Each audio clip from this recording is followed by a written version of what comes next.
ويلز نقدم كل ما هو هادف. وأجمل منك لم ترى قط عين.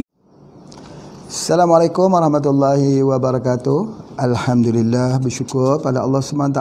Pada hari ini sekali lagi Pak Haji bersama dengan bapa, ibu, tuan, puan, saudara-saudara di mana juga kita berada. Ya, selamat kita berpuasa. Mudah-mudahan Allah menerima amal ibadah puasa kita ini, insya-Allah. Dan tahun inilah tahun yang terbaik dalam hidup kita. Dan hari ini adalah hari yang paling baik dalam kehidupan kita, insya-Allah. Jadi bagi meneruskan lagi kuliah kita ya pada hari ini, ya harap Pak Haji janganlah ada yang jemu-jemu pula untuk belajar tentang herba-herba ni. Dahlah kita generasi yang dah tua-tua dulu dah tak ada dah ya. Tinggal generasi yang ada ni banyak yang tak kenal tentang herba. Jadi hari ini Pak Haji nak cerita pasal mutiara. Iman adalah mutiara.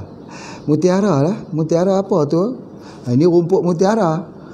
Ada orang tak kenal lagi tentang rumput mutiara. Tapi bukan mutiara ni yang Pak Haji nak cerita.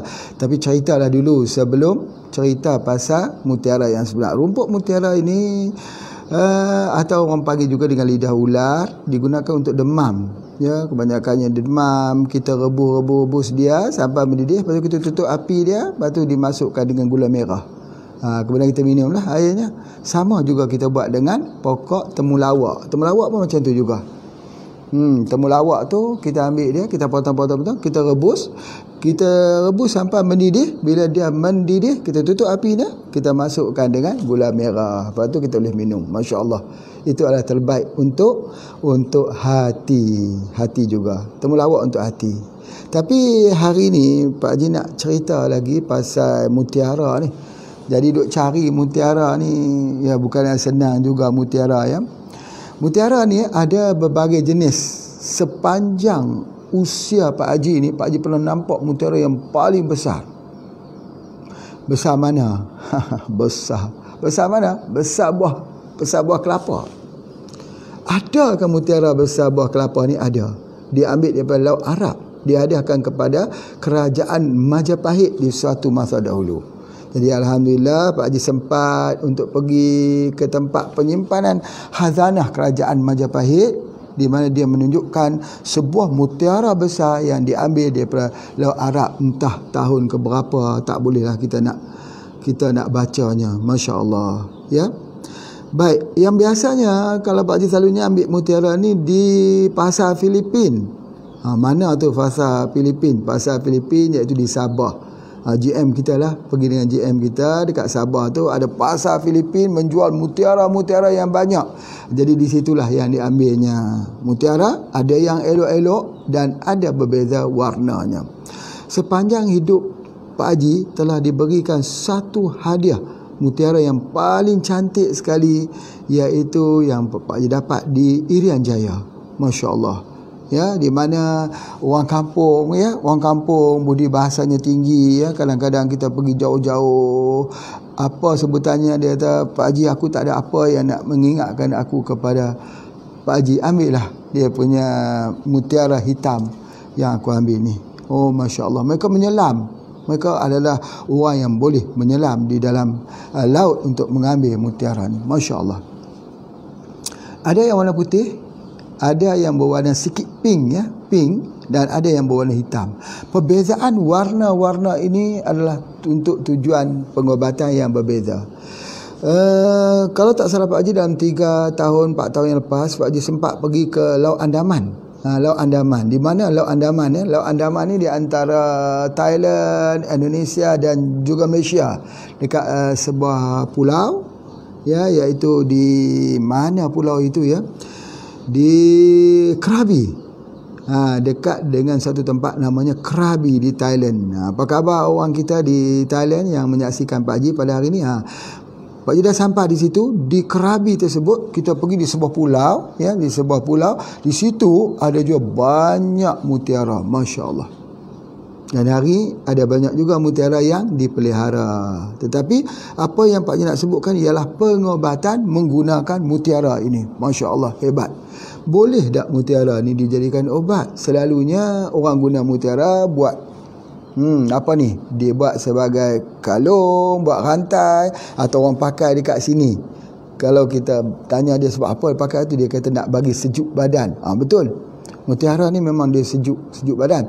Tetapi kalau dalam pengobatan orang dulu-dulu, mutiara ni digunakan untuk sejuk badan ni adalah untuk bagi mata terang, bagi kita hilang kita punya selaput mata, bagi kita boleh jangan ada rabun, terutamanya rabun malam dan sebagainya. Macam mana mutiara itu diambil saja mutiara, kemudian direndam lebih pada 24 jam, maka air daripada itulah yang digunakan untuk menitis di bahagian mata, sejuk. Jadi oleh sebab itu maka mereka yang ada mutiara hari ini bolehlah menggunakan mutiara untuk mata. Itu salah satu khasiat daripada mutiara. Baik. Sebenarnya mutiara ni untuk ubat apa yang sebenarnya? Dia sebenarnya adalah untuk ubat hati, untuk liver. Paling bagus kalau ada orang yang telah dikatakan bengkak hati. Macam mana cara kita gunakan? Apakah kita rendam airnya? Tidak. Iaitu kita kena tumbuk. Kita carilah mutiara-mutiara yang benar. Maksudnya mutiara benar. Semua mutiara benar. Mutiara yang daripada laut, yang kecil-kecil, yang mutiara ni yang orang jual mahal tu sebab yang dia bulat tu. Dia bulat, dia sharp bulatnya tu.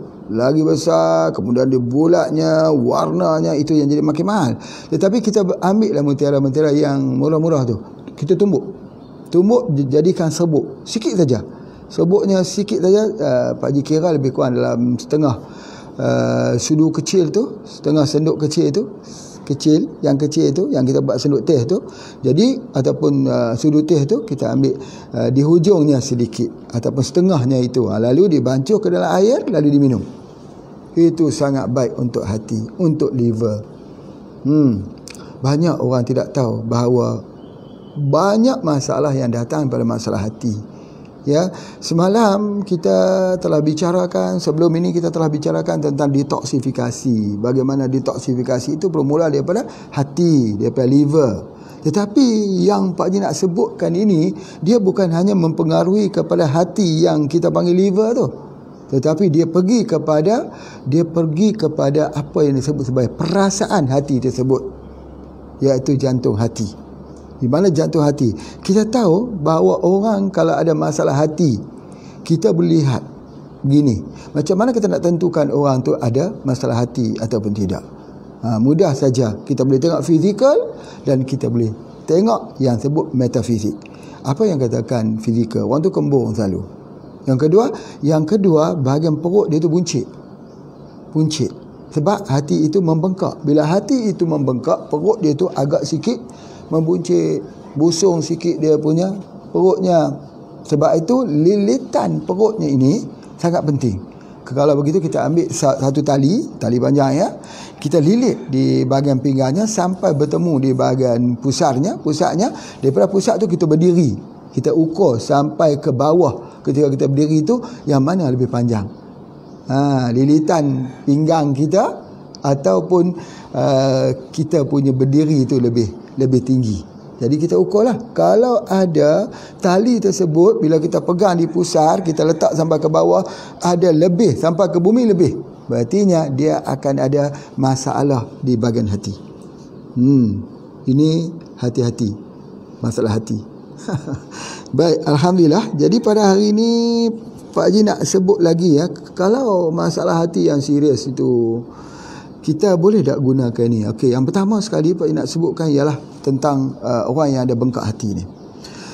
Bila hati kita mula terkontaminasi, mula kena penyakit hati ni, maka dia timbul fikiran kacau-kacau. Dia mai fikiran tu kita tak boleh tolak. Kita bukan nak fikir, kita tak mau fikir ni, kita pun nak fikir yang elok-elok. Kita pun dah tua dah, kita fikir yang elok-elok saja. Tapi dia datang juga fikiran yang tak elok. Pasal apa datang fikiran tu? Masalah dia di hati.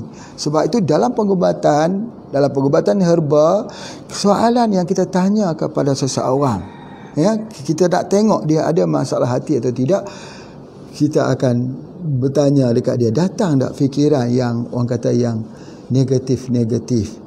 fikiran nak matilah, hidup segan mati tak maulah. Kalau duduk di dalam majlis ramai-ramai pun tak suka. Sat lagi duduk majlis seorang-seorang pun tak suka. Ya, kadang-kadang duduk di bawah tangga, duduk senyap seorang-seorang. Orang kata duduk di bawah tangga. Sebab apa tu? Dan kadang-kadang ada rasa macam nak marah ke anak cucu, ya. Jadi sebab itu semua adalah hati.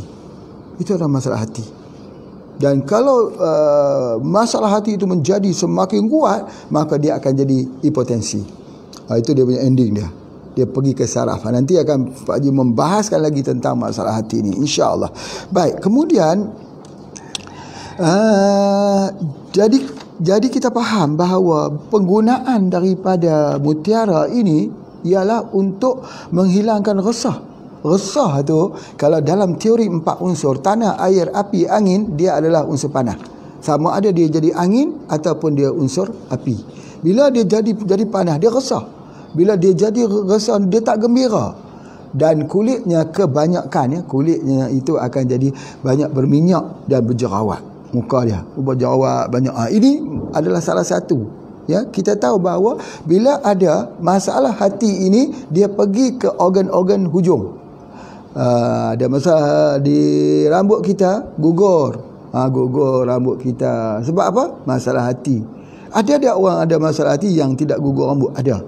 Tetapi kebanyakannya orang yang ada masalah hati, dia gugur rambut. Itu yang pertama. Yang kedua, dia jadi kulit kita gatal-gatal. Kulit gatal itu kerana masalah hati juga. Ketiganya apa? Kuku. Ni kuku kita, ini yang Pak Haji ni, kuku yang kuning ni, sebab semalam kita dah uji kan, kita dah uji dengan kunyit dan sebagainya. Jadi kuku kita ini bukan kuning, tetapi dia ada bercak putih. Zinc oxide tu yang orang kata ini kelebihan zinc. Ini adalah defisit zinc, kekurangan zinc. Ya, itu adalah masalah hati sebenarnya. Ya, dan bukan hanya kepada kuku, masalah hati ni juga kita boleh lihat daripada semua organ-organ. Ada setengah-setengah kukunya rosak terus kukunya. Ya, dia jadi hitam dan rosak. Itu adalah liver, hati. Ya, jadi oleh sebab itu maka pengobatannya apa dia? Mutiara. Yang paling yang Pak Haji nak sebutkan ini, orang yang ada dia punya ini, dia akan mengganggu fikiran. Dia lupa. Orang yang ada masalah hati ni dia lupa. Selalu dia lupa. Bukan lupa sebab tua, biasa. Kalau dah tua kita lupa tu biasa. Siapa pun ya begitu. Tetapi kalau orang tu rajin baca Quran, dia tak lupa. Dia tak lupa. Ini dibuktikan oleh guru kita yang umurnya tua-tua 100 tahun dan sebagainya, guru Al-Quran. Lupa tak? Dia tak lupa. Itu mukjizat daripada Al-Quran. Jadi kalau siapa nak bagi otak dia terang, jangan tinggal Al-Quran. Baca Al-Quran terus menerus setiap hari. Ambil pada Ramadan ini, kalau belum mula, teruskan. One day, one juzuk. Satu hari, satu juzuk. Alhamdulillah. Dan masuk juzuk yang hari ini kita masuk juzuk yang keempat dah kita. Masya Allah. Kita habiskan. Baik. Jadi apa yang Pak Haji nak sampaikan di sini, bahawa kalau orang itu ada masalah perasaan, dia jadi panas, dia jadi gelisah, dia jadi tak gembira, dia jadi tak tenang, dia jadi fikiran yang aneh-aneh lah. Dalam bahasa Indonesia kata yang aneh-aneh mendatang dalam dirinya. Baik semak, tengok pada liver. Mungkin sudah ada masalah kepada liver. Tambah pula akan datang dengan kembungnya, kemudian lagi perutnya itu menjadi busung, maka kita tengok itu adalah masalah liver. Jadi oleh sebab itu, sampai sejauh manakah yang kita panggilkan dia punya mutiara ini, kita ubat untuk orang yang ada masalah hati. Sejauh mana? Sejauh sampai kepada penyakit jiwa. Masya Allah. Bapak Ibu sekalian, kalau kita bicara tentang 4 unsur, tanah, air, api, angin. Api dan angin itu mewakili panas, air dan tanah itu mewakili dingin. Sampai kalau kepanasan itu terlalu tinggi, dia naik atas. Dia naik ke atas apa dia? Dia naik di bahagian kepala. Itu dia jadi meracau. Dia bercakap. pada waktu dia tidur. Waktu dia tidur tu dia cakap, itu adalah apa dah? Panas. Panas apa? Panas di dalam. Sebab apa? Dia naik ke atas. Memang betul, benda panas naik ke atas, benda sejuk turun ke sebelah bawah. Jadi oleh sebab itu, bila dia sampai tidur dia dah meracau, ataupun tidur dia bercakap lah, kita kata cakap apa kita pun tak tahulah ya. Tetapi bila dia cakap itu, maksudnya menandakan bahawa kepanasan di hatinya, terbakar di hatinya. Cuba minta lidah dia, kita minta tengok lidah dia. Tengok di hujung lidah tu warna merah. Itulah maksudnya kepanasan di hati. Kepanasan di hati itu nampak di hujung lidah kita. Memang di hujung lidah tu dia adalah jantung. Kita pun belajar dah semua. Pelajar-pelajar CJ yang dah belajar dulu, itu jantung, betul? Jantung. Tetapi hatinya, kalau kita tengok di sebelah depan merah, dia merah sampai ke belakang dan pupa-pupa dia timbul. Serabut-serabut lidah tu timbul. Itu masalah hati. Di tepinya juga merah lebih. Macam juga kita nak tengok orang kalau tangan dia merah begini, tapak tangan dia merah kedua ini, dia adalah masalah hati. Masalah hati. Kita tengok ni tapak tangan Pak Haji ni merah ke tak ni? Tentang tapak tangan ni pun menarik ya. Ada satu kaedah yang Pak Haji ajar orang tengok tapak tangan. Satu hari Pak Haji pergi ke Dubai. Daripada Dubai itu pergi ke satu tempat, satu negeri lah kita kata, Sharjah namanya. Sharjah. Sampai dekat hotel tu. Duduk di hotel tu nak bertemu dengan imam dia. Imam di situ, imamnya Masya Allah, orang kaya, bangunan dia Masya Allah tinggi. Ya, nak jumpa orang kaya lah kononnya. Duduklah dekat sebuah hotel tu, maka datanglah imam itu. Tapi sebelum imam tu datang, orang-orang imam tu datang lagi. Datang dulu. Sebab mereka nak kena lihat dulu. Pak Haji ni siapa? Sebab imam ni, dia imam pada negeri tersebut. Ya, bacaannya macam Masya Allah, macam kita dengar dekat Masjid Mekah. Masalah Pak Haji duduk itu, orang-orang Arab yang duduk itu, dia tanya, apakah keilmuan yang kamu ada? Mereka ni semua pensyarah daripada sebuah universiti. Pensyarah. Jadi Pak Haji kata, salah satu keilmuan saya boleh tengok di bahagian tapak tangan ni. Dia berkata, tak boleh di sini. Pasal apa? Jangan meramal. Dia kata, meramal ni syirik. Astaghfirullahaladzim. Dia kata, ini bukan meramal. Meramal tu nak tengok ni masa depan ni macam mana. Hak tu Pak Haji pun tak tahu. Meramal ini tengok tapak tangan ni, nak tengok nadi dia berapa, tengok warna tapak tangannya, warna hijau lah, warna merah lah, warna putih lah. Itulah kita sebutkan teknik mendiagnosis berdasarkan tapak tangan. Dia kata, jangan, kalau buat di sini, kamu buat begini, kamu pasti ditangkap di negeri ni. Oh, tak boleh rupanya di situ. Itu satu pengalaman di satu negeri di Arab. Kalau pergi di Arab, janganlah kita duduk pergi tengok-tengok tapak tangan ni, kena tangkap masuk penjara. Itu yang pertama. Kawan Pak Haji duduk di negeri Arab, dia orang Indonesia, dia belajar bekam dan belajar itu kita panggil apa, kerok guna kerok dengan guna wang tu, guna duit tu. Ambil keruk dekat kita punya belakang ni. Dia pun orang sakit, dia pergilah keruk itu. Tak, dia meninggal. Masya Allah. Tuan, Qisas ni apa dia? Maksudnya hukum bunuh. Keruk tu bila mereka cek tengok, orang Arab cek tengok di belakang dia merah dan juga di sebagainya, maka dipersidangkan di bawah akta ataupun di bawah undang-undang hukum bunuh. Allahu Akbar. Ganggu sungguh keilmuan ini. Jadi begitulah juga dengan ilmu ni. Jadi alhamdulillah dipendekkan cerita, semuanya alhamdulillah selesai. Jadi itu adalah antaranya. Cuma Pak Haji nak sebut kata ini ada satu kaedah. Macam mana nak tengok orang yang ada masalah liver, dia merah kuat ni.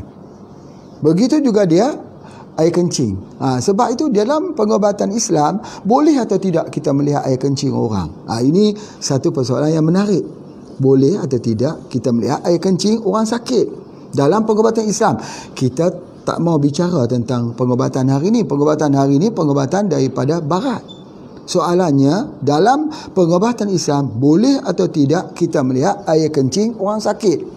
Sebab nak tengok masalah hati ini, air kencing ni hitam. Dan kadang-kadang berdarah. Hitam dan berdarah.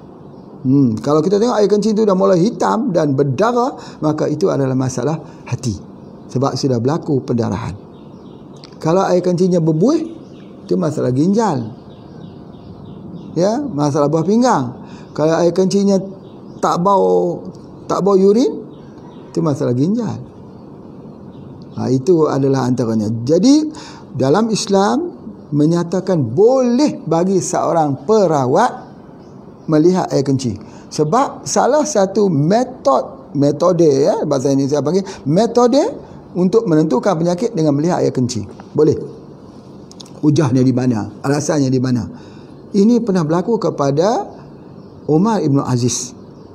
Sebab tu khalifah dipegang oleh Umar Ibn Aziz, yang kita tahu dengan kewarakannya, dengan kesolehannya, Masya Allah, subhanallah, walaupun pemerintahan Umar Ibn Aziz hanya 2 tahun saja, tetapi serigala tak makan kambing kerana ketakwaan Umar Ibn Aziz.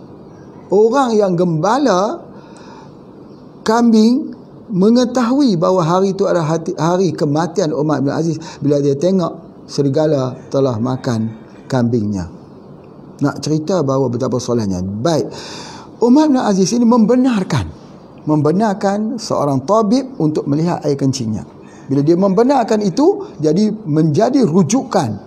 Ya, kita kena lihatlah generasi Rasulullah, generasi para sahabat di zaman hidup Rasulullah, fasa yang pertama, fasa Rasulullah bersama dengan sahabat. Selepas saja itu, meninggalnya sahabat, kita tengok apa? Para tabi'in. Jadi maka rujukannya kepada situ mengambil bahawa mengatakan Umar bin Aziz juga mengizinkan mengizinkan apa? Mengizinkan melihat air kencingnya. Masya Allah, subhanallah. Sebab itu kalau dulu ya, kalau dalam ilmu pengobatan herba, keahlian seseorang itu dilihat daripada air kencing. Keupayaan dia melihat air kencing. Daripada air kencing itu dia dapat menentukan unsur mana yang jadi masalah. Itu ada di antaranya. Kalau air kencing itu lemak saja, apa itu?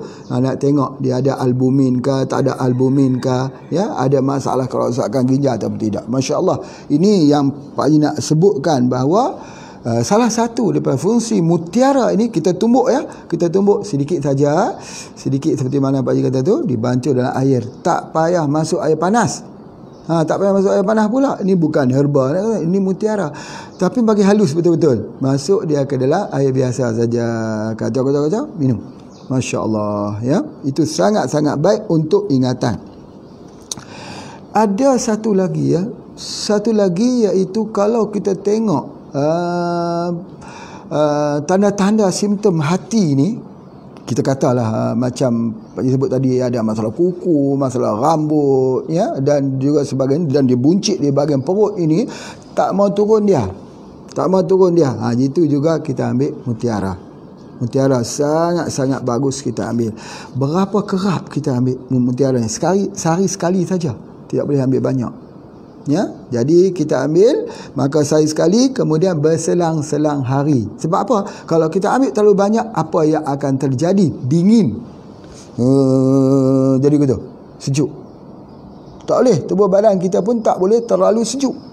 Ya, tak boleh terlalu sejuk. Sebab kalau kita sejuk itu juga akan menyebabkan sistem badan kita tidak bagus. Itu yang pertama. Yang kedua ialah untuk saraf. Saraf ini, kita faham ya, saraf ya, dia panggil saraf pusat. Dia duduk di bahasa di bahagian kepala ni, dia turun ke sebelah tulang belakang ni. Macam mana nak membetulkan tulang belakang? Betul, belajar teknik crack.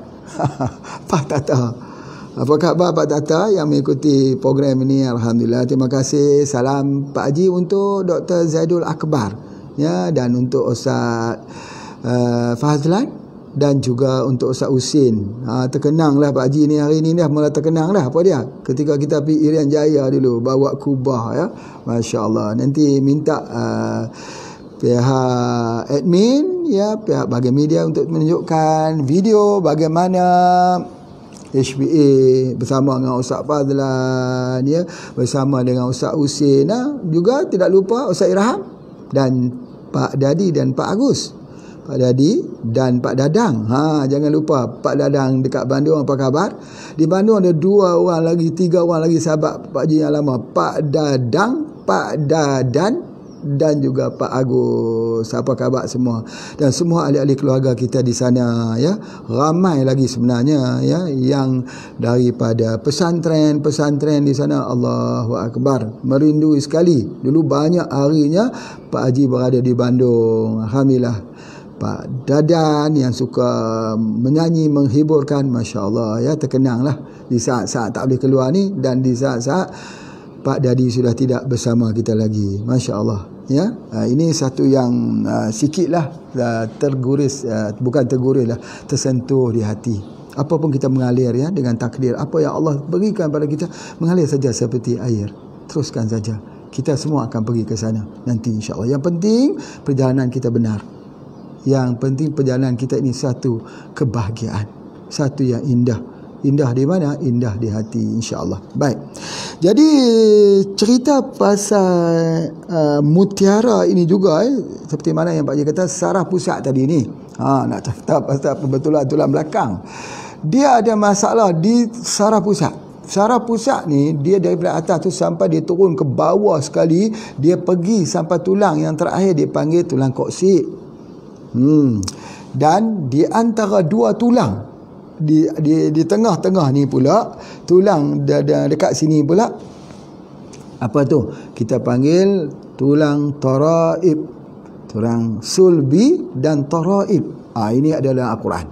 Cerita manusia itu dijadikan berasal ya daripada benihnya itu daripada tulang taraib. Taraib di sini orang perempuan. Tulang sulbi di tulang koksik, tulang yang paling hujung sekali. Baik. Bagaimana cara kita untuk merawat orang yang tidak dapat zuriat keturunan? Ini menarik. Sebab apa? Dia tak dapat itu sebab count of sperm, jumlah sperm itu tidak mencukupi. Dia kena lebih pada 20 juta. 20 juta sekali per satu, apa kita panggil, satu apa 20 juta ni satu ukuran apa Pak Haji pun terlupa tadi ni.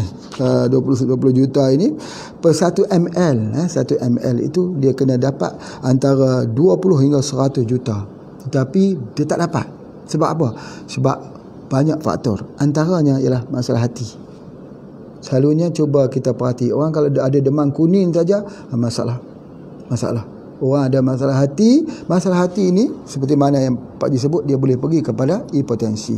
Macam mana kita nak rawat tulang pusat ni saraf pusat ni dekat bahagian tulang-tulang belakang ni? Ya, kita betulkanlah kira tu, kita betulkan apa semua. Kita ambil herba yang mempunyai kalsium, ambil susu. Susunya siapa? Susu Nasuka, susu Pak Haryo ya. Ya, apa khabar teman-teman Pak Haji, Pak Supri, Pak Haryo, apa khabar hari ni ya? Macam mana kita di Jogja? Apa khabar teman-teman kita di Jogja? Ibu Yanti, apa khabar dekat sana? Jadi alhamdulillah ya. Jadi terima kasih, salam Pak Haji untuk Ustaz yang berada di Lombok. Teringat sekali ketika kita pergi ke Lombok tu, masya-Allah ya.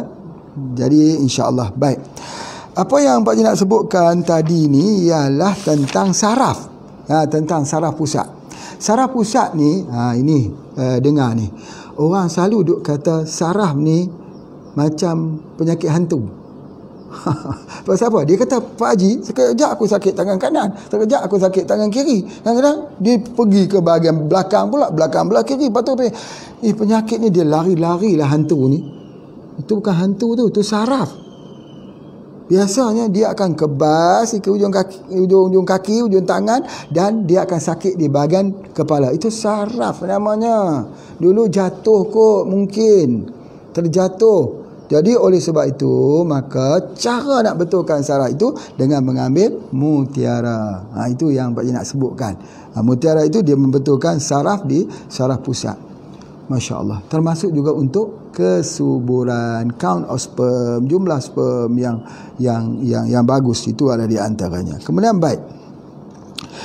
Apa juga, dan ada satu lagi, iaitu yang Pak Haji nak sebutkan sini, bahawa fungsinya untuk ni ialah apa dia boleh juga untuk buah pinggang, ya.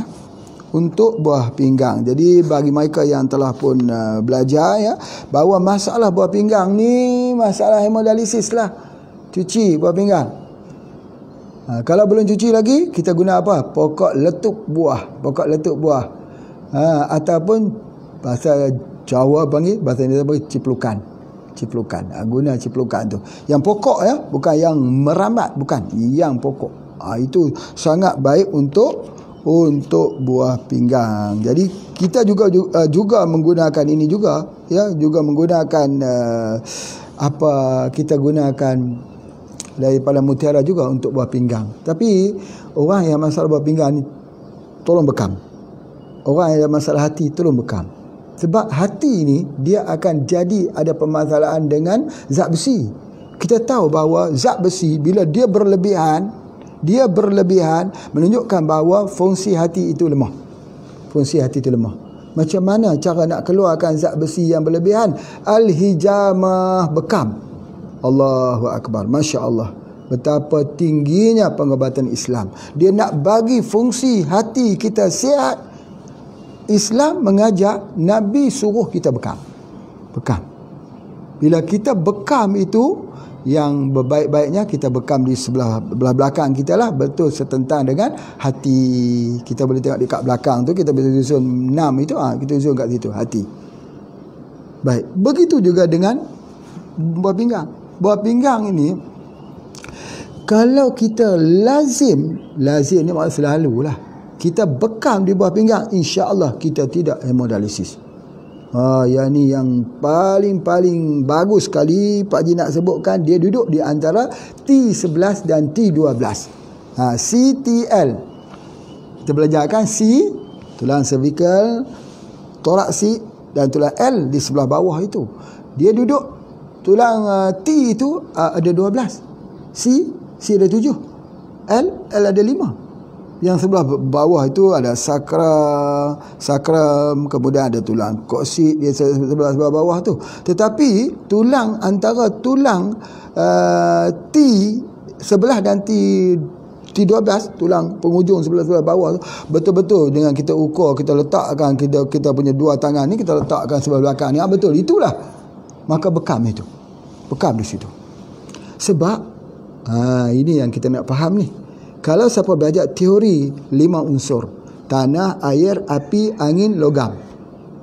Teori 5 unsur ini ada dalam dipanggil traditional Chinese medicine. Teori akupuntur, acupuncture. Cara dia nak cari titik anak, titik ibu, nak cari unsur dia apa? Unsur kayu kah? Unsur tanah kah? Unsur tanah api kah? Tanah air kah? Unsur angin kah? Unsur logam kah? Jadi dia nak cari tempat unsur-unsur itu, maka dipanggil teori 5 unsur. Apakah di dalam teori itu dia ada satu unsur yang menekan satu unsur?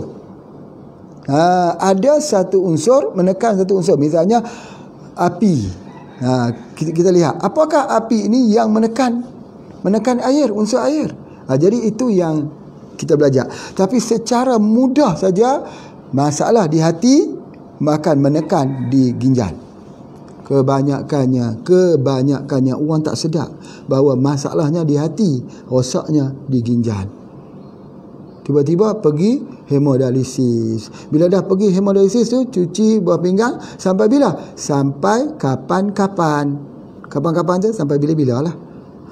Terus bahasa Indonesia. Jadi cucilah buah pinggang. Padahal kalau dia tahu tentang C12, T12 dan T11 dia bekam dekat situ 17, 19, 21, insya-Allah dia tidak perlu membuat hemodialisis. Dia bekam di titik hati juga. Di mana titik hatinya? Titik hatinya itu ada di jempol kaki kita. Di mana di antara jari kaki kita, jari ibu dan jari bawah lah kita katakan, jari yang kedua tu di hujung sekali tu, bukan sini, ini usus besar, dekat hati, dekat bahagian kaki, di situ kita bekam titik hati. Jadi kalau boleh kita bekam di titik itu, Masya Allah, Subhanallah. Kenapalah kita nak berlama-lama satu hari sampai 4 jam tidur di atas pembaringan kerana nak cuci darah? Dia kata, Pak Haji, macam mana tak cuci darah? Kalau tak cuci darah ni, badan jadi lemah, jadi letih, jadi apa semua. Sebab banyaknya kotoran yang tak boleh kita filterkan. Pasal apa kita tak filter? Dia kata nak filter macam mana? Buah pinggang tu dah rosak dah. Cara filter racun dalam tubuh badan kita bukan hanya buah pinggang tau. Apa dia lagi? Dia melalui kulit. Kulit tu macam mana? Macam mana nak filter? Hanya ada di dalam Islam saja. Boleh tak?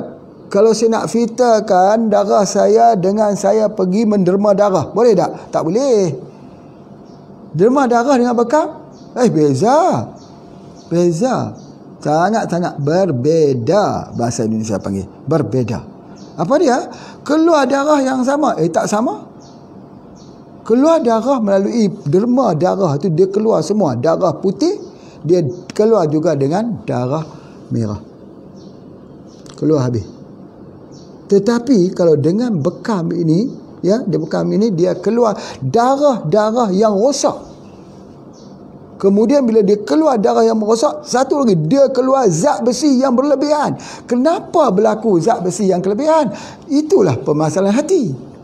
Masalah hati. Jadi oleh sebab itu banyak orang dia fikir bekam untuk jantung, bekam untuk blood circulation. Ya betul. Bekam untuk apa? Dia lupa bahawa dalam ilmu bekam al-hijamah ni ada dua yang paling penting, ialah hati dan ginjal. Dalam ilmu bekam ni 17, 19, 21 ni, iaitu hati. Keluarkan dulu daripada darah-darah beku di hati tersebut. Jadi kita bekam di titik hati. Hati kat mana ni? Ni jantung. Macam mana kita nak sebut jantung ni? Tengok sini. Jantung, hati. Hati di sebelah kanan sikit. Ini sebelah jantung. Jantung ni kita tengok ni ada kita punya kita kat sini. Tengok dia punya dua jari tak bawah tu. Itu dia. Itu bahagian jantung. Lepas tu orang yang nak membunuh tanpa keluar darah, dia tikam di sini. Ditikam di sebelah ni. Ditekam ini, dia putuskan urat jantung. Berlaku pendarahan, mati. Tak keluar darah. Ini bukan nak ajar untuk siri masyarakat pula. Tak, bukan begitu. Nak bagi tahu kata titik ni kita boleh urut. Untuk bahagian jantung ni, kita urut dekat titik ni, di bahagian tengah ni. Jadi kalau kita pegang sini keras saja, ada satu urat yang macam menjala besar tu keras, itu masa jantung. Jadi kita main dekat situ, kita tekan situ, dia jadi macam dia jadi macam ada macam elektrik sikit. Itu urat jantung lah tu. Urat jantung. Sini. Jadi kita nak bekam di sini kah? Oh bukan. Bukan bekam di bahagian depan, bekam di belakang lah. Sunnah Nabi, cari titik-titik sunnah Nabi tu. Tengok bawah sikit pada belikat. Belikat tu kita bekam dia punya dekat situ. Bila kita bekam dekat situ, tengok orang yang mempunyai perasaan yang aneh-aneh, yang mempunyai fikir yang aneh-aneh, fikir yang tak gembira, sudah mula jadi gembira dengan bekam. Akhirnya bila dia gembira, dia nak supaya kita mengulangi bekamnya lagi. Orang kata, betulkah Pak Haji bekam ni ketagih, kecanduan? Betul atau tidak? Tak betul. Itu sebab apa orang bekam nak minta dia bekam lagi? Ya, sebab apa kita tak mau bekam setiap bulan? Kan Nabi suruh kita bekam. Tidak menjadi permasalahan, bekamlah pada setiap bulan. Malah kalau orang itu stroke, bekamnya setiap hari. Hai, bolehkah bekam setiap hari? Insulin dia yang diberi kepada pesakit kencing manis tu, dia bagi satu hari dia injection 4 kali. Apakah bekam kita tak boleh bekam pada setiap hari? Ini salah faham ya, salah faham. Baik, sebelum itu Pak Haji akan mengizinkan dulu waktu ini diambil dalam ruangan iklan. Okey, mari sama-sama kita saksikan iklan yang akan disiarkan di sini, insya-Allah. Silakan.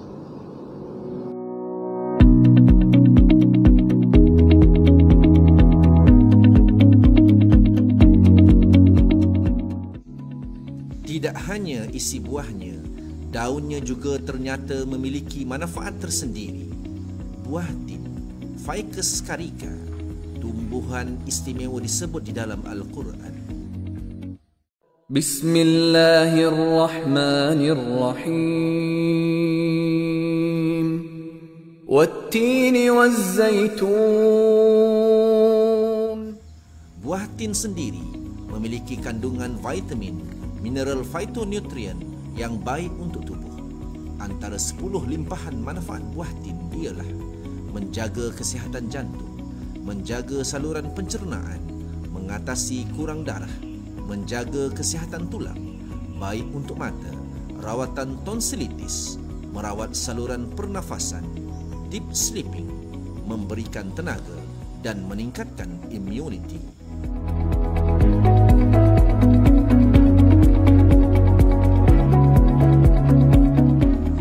Buah tin yang terdapat di dalam Radix IQ yang diformulasikan oleh Tuan Haji Ismail bin Haji Ahmad, founder dan owner HPA International.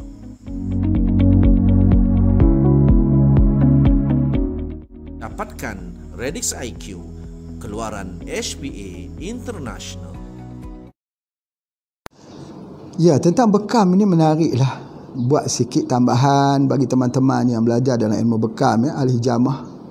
Pak Haji sebutkan apakah tujuan bekam sebenarnya? Untuk dapatkan rehat, rest, release.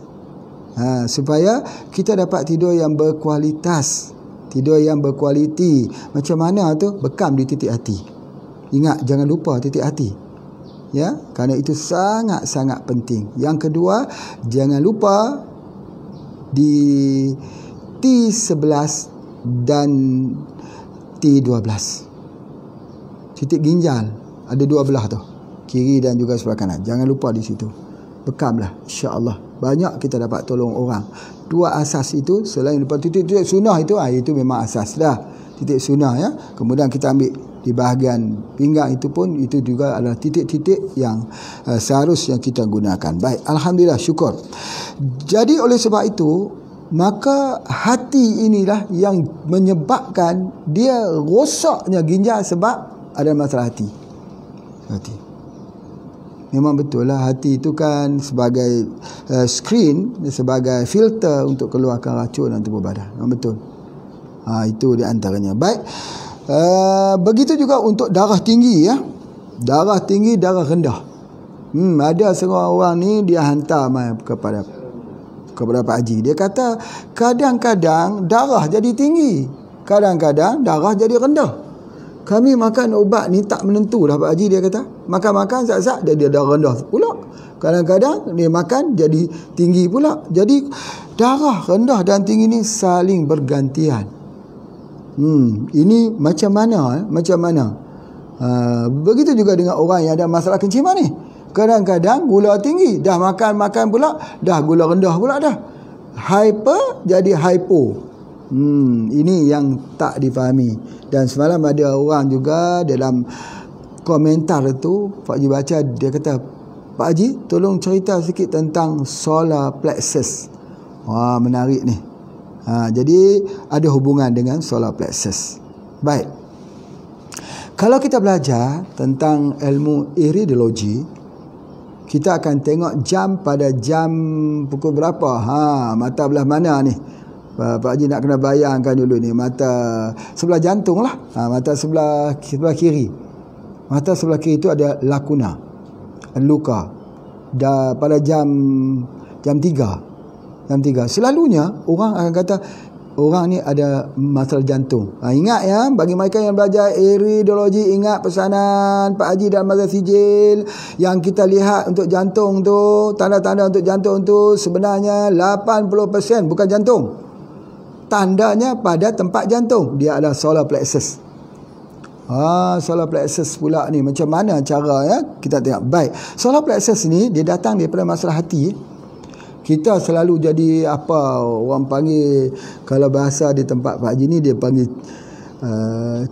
dia jadi macam kita jumpa, kita pergi di tempat yang kita takut dia jadi cerin bulu roma, merindin. Bahasa Indonesia panggil merindin. Merindin, cerin bulu roma tu. Yang tu penyakit-penyakit yang macam tu lah. Dan kalau ada gangguan di solar plexus, inilah yang katakan gula jadi rendah. Kalau kita makan banyak jadi tinggi pula, makan ubat jadi rendah, jadi hypo jadi hyper. Macam mana? Darah tinggi macam tu juga. Darah tinggi jadi darah rendah. Aku dah tak tahu nak ubat apa dah. Nak ubat darah tinggi, dia jadi darah rendah pula. Darah rendah jadi pusing, toyong-hayang seperti duduk atas bot. Darah tinggi dia jadi hitam macam nak pitam.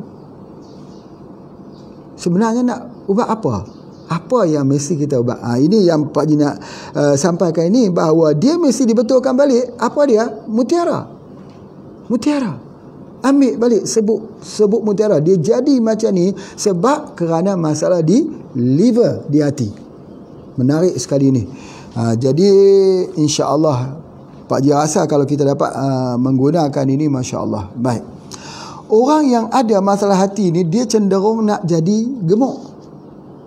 Kalau dia jadi fatty liver. Tapi kalau hati dia mula rosak, hati dia mula jadi cirrhosis, hepatosis, dia dah jadi rosak, dia nak jadi hilang selera makan. Lama-lama dia kurus, dah hilang selera makan. Jadi itu adalah masalah daripada masalah hati. Jadi bila dia hilang, kemudian dia selalu kita tengok nak muntah, dia nak loya. Itu masalah hati dah mula. Hati ni satu benda yang licin. Cubalah kita ambil dia punya hati. Takkan nak tengok hati orang pula ya. Kita tengok hati lembu lah, tengok. Hati lembu lah perbandingan dia. Ambil hati lembu, tengok licin. Hati macam tu, dia licin, dia tak boleh jadi menggerutu. Kalau menggerutu itu menandakan kerosakan pada hati. Jadi ada hati manusia yang sudah jadi menggerutu. Dia jadi keras. Itu dipanggil cirrhosis. Dia mula nak jadi kanser. Sebab hati itu dia kena sifat dia lembut. Jadi kalau dalam pengobatan yang tertua dia kata hati ubatnya dengan hati. Hati ubatnya dengan hati. Ni lagi menarik. Minyak daripada hati lembu boleh digunakan. Minyak daripada hati lembu, ya itulah paling mudah. Mana nak ambil minyak daripada hati lembu? Ya ambil hati lembu saja, kita bakar. Bakar elok-elok. Lepas tu dipotong sedap begitu. Ambil setiap hari. Kalau dah sampai orang tu dah jadi macam, kalau di tempat Pak Haji dia panggil sasau. Sasau. Sasau ni dia bukan gila lagi tau. Dia bukan gila. Dia belum sampai ke darjat gila. Kemudian dia jadi sasau, lepas tu dia jadi gila. Kalau bahasa Indonesia dia jadi galau. Dia jadi galau, kemudian boleh jadi gila. Hati kerbau. Ambil hati kerbau. Biiznillah. Sembuhlah dengan izin Allah.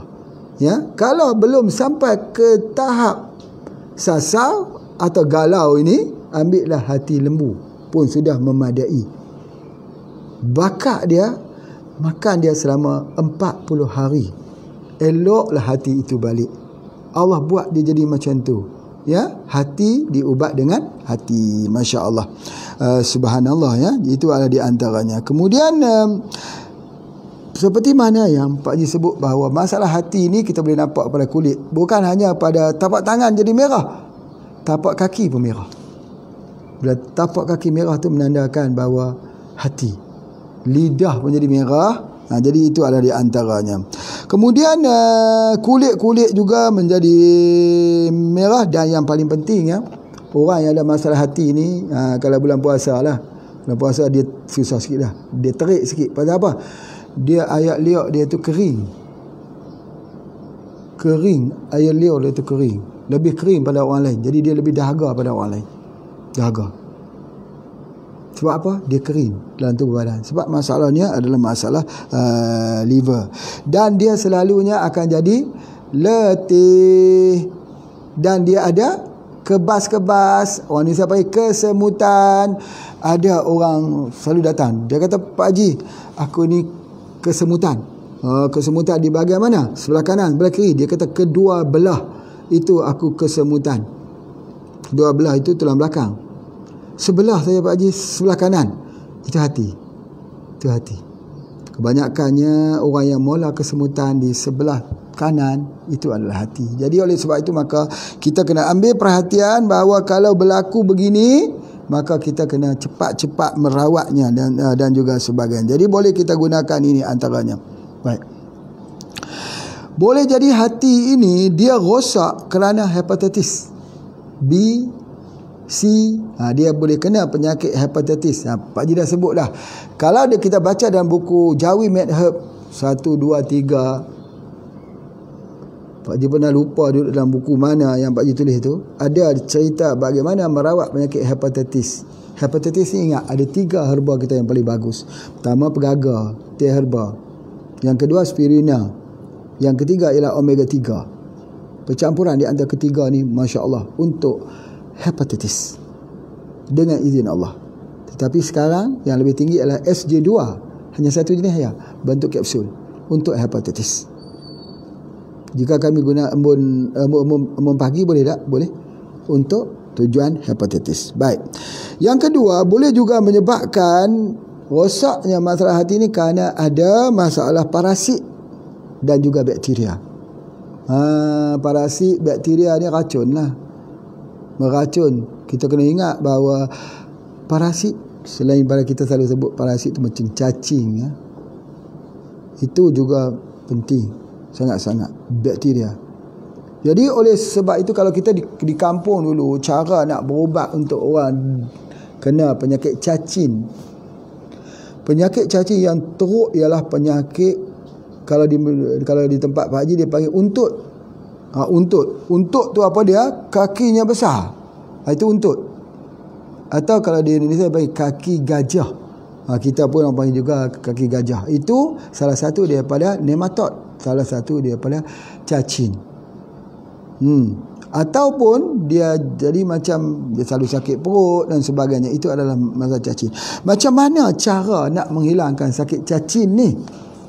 Kalau di tempat Pak Haji, dia panggil satu pokok namanya pokok juak.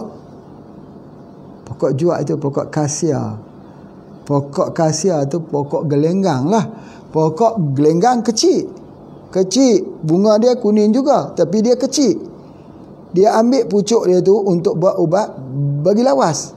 Kulitnya untuk gatal-gatal, namanya gelenggang. Kasia alata. Itu. Tapi ini pokok besar, macam pokok mangga tu. Pokok juak ni bunganya juga warna kuning. Daunnya itu direbus. Kalau anak-anak dia buat mandian untuk sakit cacing. Kalau kita ambil, kita minum khususnya untuk cacing yang sudah masuk di dalam tubuh badan kita, yang antaranya merosak di hati. Boleh ambil dia, boleh buat ulam dia daripada pucuk juak ini. Kalau di Indonesia dipanggil pokok apa ya? Pokok juak ini, sebentar Pak Haji fikirkan. Pokok johar. Pokok johar. Nanti kita tengoklah dalam internet ni pokok johar. Perlis panggil juak. Kalau di tempat lain Pak Haji pun tak tahu, sebab pokok ni jarang-jarang sekali dah orang menggunakan. Sebenarnya pokok johar ni, pokok juak ni banyak ubatnya. Dia salah satu ubat untuk penyakit kencing manis. Daunnya tu kita boleh guna, dan dia juga untuk jenis semua bakteria. Jadi oleh sebab itu maka kita sebutkan bahawa dia juga ada untuk bakteria pembunuh. Bakteria-bakteria yang masuk dalam tubuh badan kita boleh hilang racun dengan pokok juak. Jadi kalau kita ambil batangnya itu, kita rebus, akarnya juga bagus, dia jadi pelawas. Dia jenis kasia, jenis pokok gelenggang. Beza gelenggang, pokok gelenggang ni bahasa Indonesia panggil ketepeng. Ketepeng bukan pokok ketapang ya. Ketepeng ni pokok kecil. Lihatlah balik kasia alata, masya-Allah. Baik, itu ada di antaranya yang boleh menyebabkan masalah di hati, iaitu bakteria, boleh datang juga kerana parasit daripada cacing yang banyak dalam tubuh badan, kerana telur-telur cacing itu jadi racun. Jadi sebab itu kita kena lihat betul-betul ya, bahawa pada masalah cacing juga boleh menyebabkan permasalahan. Begitu juga ubat-ubat. Ubat juga boleh menyebabkan. Sebab itu kalau kita ambil ubat, misal kata banyak sangat antibiotik, ya, sakit antibiotik, dia akan pergi merosak liver, hati. Jadi oleh sebab itu antibiotik ni pun kita kena tahu sejarah antibiotik. Orang yang buat antibiotik sebut, baca dia punya sejarah antibiotik ni, dia kata kita tak boleh guna sampai disebut sebagai orang yang sentiasa sakit semua antibiotik. Sakit demam antibiotik, sakit telinga antibiotik, sakit gigi antibiotik. Sebab itu ada seorang doktor, dia cuba tulis di dalam, dia kata bad doctor. Bad doctor ni dia tulis bagaimana doktor-doktor mengambil satu jalan ringkas. Jalan ringkas untuk orang sakit, bagi antibiotik. Padahal antibiotik ni kita tak boleh ambil berterusan banyak-banyak, sebagainya dia akan mengganggu liver. Itu yang kita kena ingat sungguh-sungguh. Begitu juga dengan orang yang banyak ambil alkohol, arak lah, sebagainya. Tak boleh kalau di Indonesia ya, dia panggil cap tikus apa semua, tak boleh ambil pada gula aring daripada nira aring, tak boleh macam tu ya. Kalau ambil dia akan mendatangkan masalah liver. Itu ada di antaranya. Jadi oleh sebab itu dia akan ganggu dua saja. Ingat, selalunya dua-dua organ kita yang akan terkontaminasi, dia ada kaitan hati dan buah pinggang. Ingat, rosak hati menandakan permulaan akan rosak buah pinggang. Bukan rosak hati itu maksudnya hati itu dah rosak, bukan, dysfunction hati. Itu yang Pak Haji nak sebutkan. Jadi oleh sebab itu maka kita lihat ya, bahawa apapun apabila kita ambil ini ya, kalau dalam hadis Nabi SAW dia suruh makan sup. Sup ni kan lemak Pak Haji, macam mana pula lemak nak gunakan untuk kita nak ubat di hati kan, sup ini. Jadi kita sebelum kena penyakit hati, kita kena banyak makan sup. Sup apa? Sup sayur. Sup sayur tu bagus sekali kita ambil untuk nak detoksifikasi. Sebab itu Rasulullah SAW dia suka makan sup. Salah satunya talbinah. Talbinah ni sup kata Haji. Tak, talbinah kita pun tahu talbinah itu dia mencampurkan di antara bijirin. Ambil bijirin yang dicampurkan dengan susu. Itu adalah antaranya. Dan antaranya ialah menggunakan bali, Masya Allah. Jadi banyak yang kita tak faham ya. Selalunya kita sebut makanan Rasulullah SAW itu diambil daripada gandum. Ya, banyak orang sebut gitulah gandum. Tapi dalam pengkajian yang dilakukan oleh Ustaz Adnan Fazil, Masya Allah, bukunya Masya Allah, banyak sekali bukunya. Kita boleh merujuk bukunya peribadi Rasulullah SAW itu menyatakan bahawa Rasulullah ini dia banyak ambil gandum, tetapi gandum pada ketika itu bukan gandum yang kita tengok sekarang ni, tetapi gandum yang dibuat daripada spesies bali. Bali itu macam mana itulah. Kalau kita nak tengok, kena datang kat Malaysia lah, ada banyak bali-bali yang kita jual kat sini ya. Bali ada yang besar, lebih kurang bukan sama seperti Pak Haji kata, tapi lebih kurang. Macam kalau kita di Indonesia ada pokok jali-jali. Ada pokok jali-jali. pokok jali-jali. Pokok jali-jali itu monokot.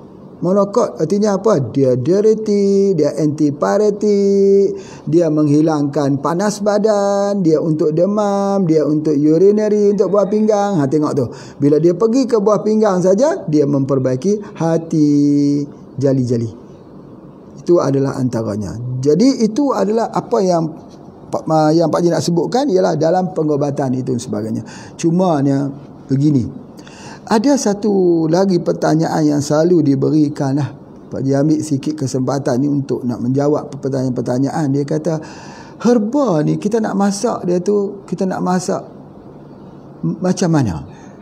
Yang mana lebih baik? Kita masak dalam periuk tanah atau kita masak di dalam periuk kaca? Ataupun sekarang ni ada macam Vision lah, macam-macam lah produk-produk periuk kita yang istimewa ni, yang pada hari ni dan sebagainya itu.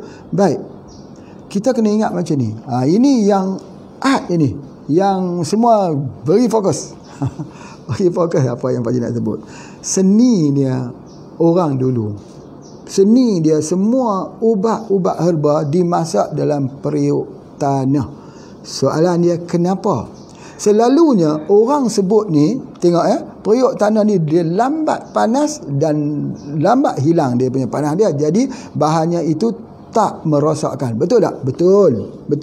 Tetapi yang sebenarnya apa dia? Bila sesuatu herba yang mempunyai keracunan dimasak dalam periuk tanah tu dia ada ikatan ion. Ion lah kita panggil, kalau Indonesia panggil ion ya, ion. Maka dia ikat racun. Periuk tanah itu sendiri menjadi pengikat racun yang ada kepada tumbuh-tumbuhan. Jadi tak timbul isu minum tumbuh-tumbuhan yang ada racun. Pak Haji dah cerita dah dia punya semalam macam mana Allah bagi satu mekanisme kepada kera. Bila dia makan buah pisang yang ada dia punya racun yang orang tahan di atas pokok getah, ya, pokok karet itu, karet. Bila orang letak atas pokok karet, lepas tu dimakan oleh dia punya dimakan oleh kera tahu kata itu ada racun, dia cepat lari ke bawah, dia makan tanah. Kera ni dia makan tanah. Bila dia makan tanah, hilanglah keracunannya. Begitu juga herba dimasak di dalam periuk tanah. Periuk tanah tu clay pot itu. Itu dia clay pot ni kita panggil. Clay pot itu kalau kita simpan sayur dalam clay pot, simpan itu, masuk kita punya sayur situ, kita tutup dia punya atas ni 1 minggu duk fresh lah.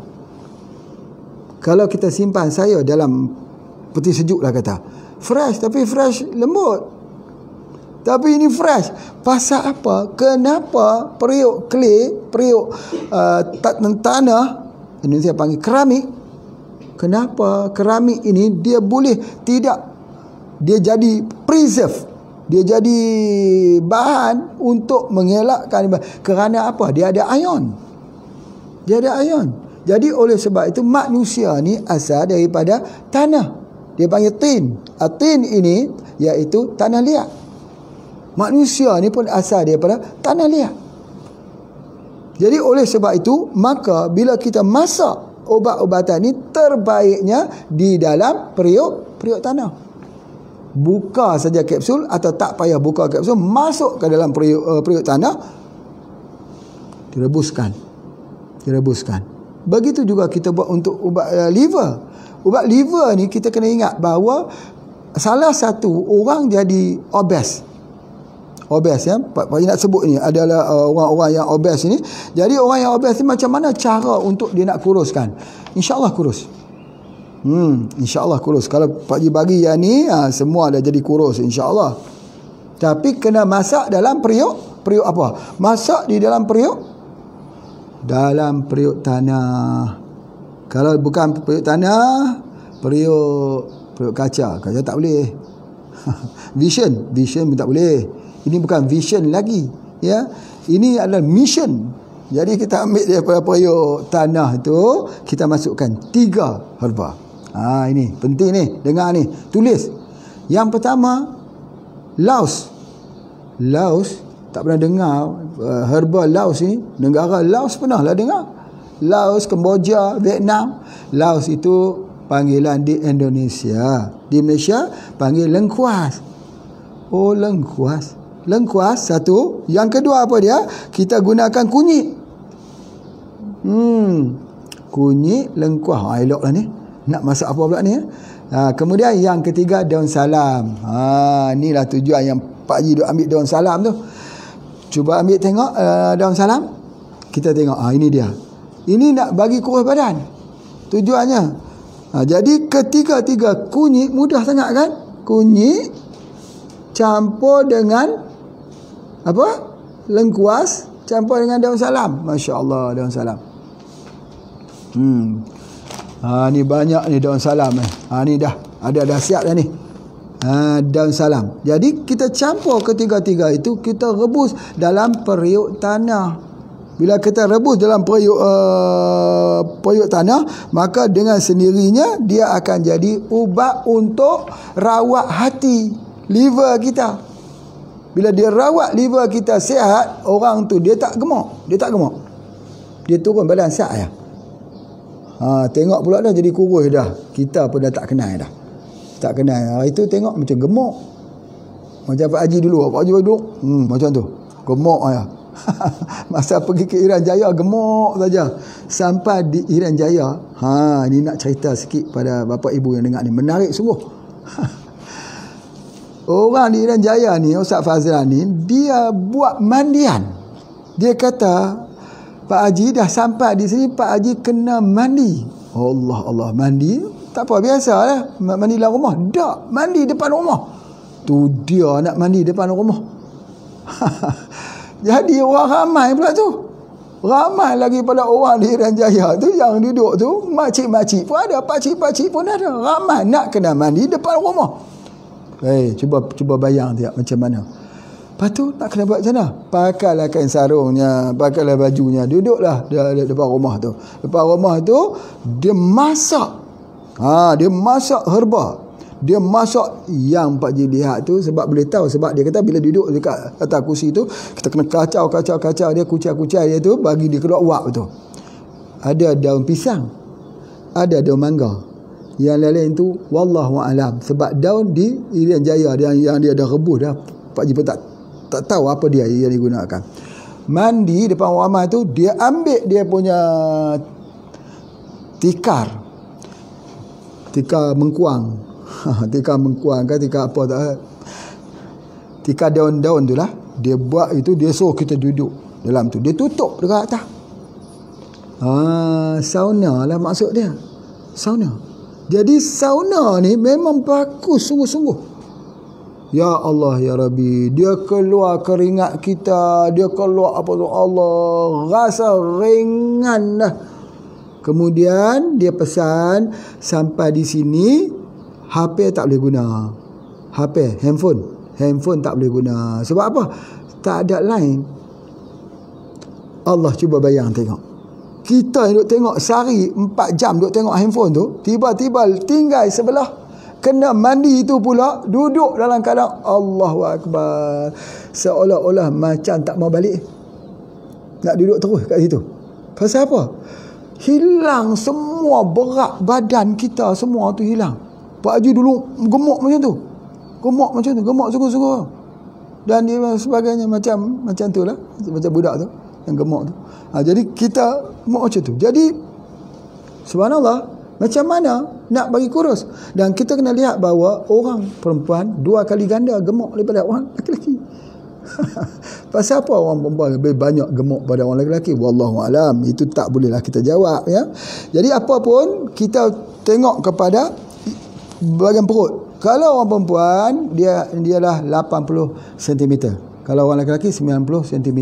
Kalau ukurnya itu lebih daripada itu dan sebagainya, itu dah gemuk tu, obesity. Baik, apa yang Pak Haji nak sebutkan ini ialah ketiga-tiga tadi, kunyit, lengkuas dan juga pokok daun salam tadi direbus sampai mendidih. Kita minum. Untuk masalah hati. Untuk masalah obesity. Badan akan jadi fresh. bagaimana kalau saya tidak mau minum? Saya tak mau minum, boleh buat sauna. Yang ni yang Pak Haji nak cerita ni pasal boleh buat sauna. Jadi maksudnya apa dia? Ambil ke kunyit, potong-potong dengan lengkuas, ambil dia itu dengan daun salam, kita rebus, kita jadikan sauna. Kita jadikan apa? Sauna. Masya Allah. Lengkuas ni, tuan-tuan tahu tak lengkuas ni? Laos ni. Lengkuas ini dia bukan halia. Dia keluarga halia. Di sini dekat Merbuk ni ada satu orang, Masya Allah, Pak jumpa hari tu seorang orang daripada bangsa Cina masuk Islam, dia kahwin orang sini, rumah dia buat lengkuas je. Lengkuas ni elok, kalau kita buang cantik, nampak merah cantik saja. Ya, kita bersihkan dia punya elok. Dia kata permintaan lengkuas begitu tinggi sekali. Pak Ji cuma sebut saja, orang hari ni dia tak tahu lengkuas tu fungsi untuk apa. Kalau dia tahu lengkuas fungsi itu untuk apa, nescaya semua rumah orang akan menanam lengkuas. Hari ni lengkuas mana ada dah. Pakat tak mau tanam. Bunga kantan pakat tak mau tanam. Lengkuas tak tanam. Kunyit pun susah nak jumpa dah di rumah, pakai beli je. Dia kata Pak Haji, buat mudah-mudah, buat susah-susah beli buat apa. Baik, lengkuas ni sebenarnya dia banyak ubat. Antaranya ialah untuk penyakit kencing manis. Terbaik lengkuas ini kita gunakan untuk pesakit kencing manis. Masya Allah. Kemudian juga kita gunakan lengkuas ini khususnya adalah untuk apa dia? Untuk kanser. Kanser dan permasalahan di payudara dan juga di paru-paru. Lengkuas untuk demam, infection.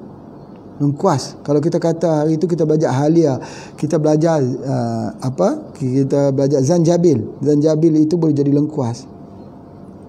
Lengkuas juga, Masya Allah. Ya, baik, alhamdulillah kita lihat bahawa lengkuas ini juga yang paling baiknya ialah untuk kesuburan. Untuk orang yang mempunyai permasalahan. Permasalahan apa? Permasalahan count of sperm atau mobility daripada sperm tak kuat. Maka dicadangkan ambillah lengkuas. Selain daripada itu, boleh guna sayur-sayuran. Sayur-sayuran apa boleh kita gunakan untuk kesuburan ini? Yang ada lycopene. Apa tu yang ada lycopene? Lycopene tu apa dia? Buah tomat. Bahasa Indonesia panggil tomat, bahasa Malaysia panggil tomato. Ya, dan kita ambil yang ada papain. Papain tu apa? Papain tu kita ambil daripada betik tomato, dan kita juga boleh ambil daripada buah semangka. Semangka.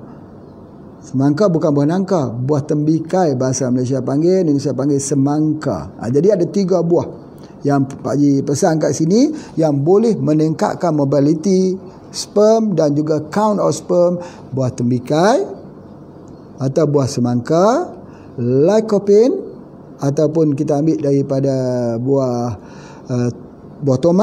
tomato, dan juga daripada papain yang kita ambil daripada buah betik papaya, karika papaya.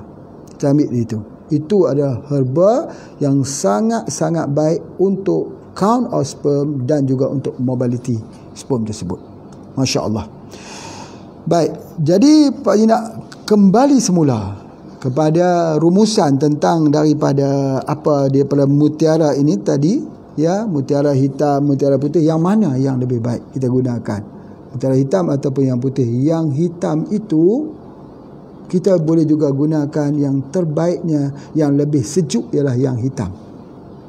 Jadi kalau kita nak gunakan yang lebih sejuk, kita gunakan yang hitam. Itu adalah di antaranya. Kemudian apa yang Pak Haji nak sebutkan juga bahawa mutiara ini juga dia seperti mana yang sebut tadilah, apa tu? Dia jadi fikiran, gangguan fikiran, stres dan sebagainya. Jadi kita boleh menggunakan itu. Dan dia jadi panas dan sebagainya. Baik, Masya Allah. Itu sajalah yang rasanya yang boleh Pak Haji sampaikan, khususnya bagi orang yang ada masalah daripada masalah-masalah yang ada hubungan dengannya, bolehlah kita menggunakan daripada mutiara ini. Jadi itu yang Pak Haji nak sampaikan, insya-Allah. Terima kasih semua, terima kasih yang mengikuti program Pak Haji ni. Ya, dah lama juga program kita berjalan ni. Pak Haji tengok ada kurang lebih 300 orang yang setia, yang dengar setiap hari. Apa yang Pak Haji sebut ni, yang ada kebaikan pada diri bapa ibu, tulislah. Kerana ilmu ni sudah langka, macam Pak Haji sebutlah. Bukanlah Pak Haji nak sebut kata tidak ada orang, ramai yang ada lagi ilmu-ilmu herba ni, orang tua kita tu. Tapi mana ada masa kita nak berjalan, nak pergi cari. Yang dengan cara inilah satu kaedah, tulis apa yang Pak Haji tulis tu. Nanti kalau program sijil, program-program kita hadir, nanti yang mana yang tak faham tu, bertanya lagi. Ni Pak Haji daripada kuliah hari tu, saya dengar Pak Haji kata begini-begini, bagaimana cara yang sebenarnya. Itu adalah satu kaedah pembelajaran yang lebih lagi. Terima kasih. Jangan lupa semua minum Black Radikku. Jangan lupa embun pagi dan juga SJ2. Terima kasih. Assalamualaikum warahmatullahi wabarakatuh.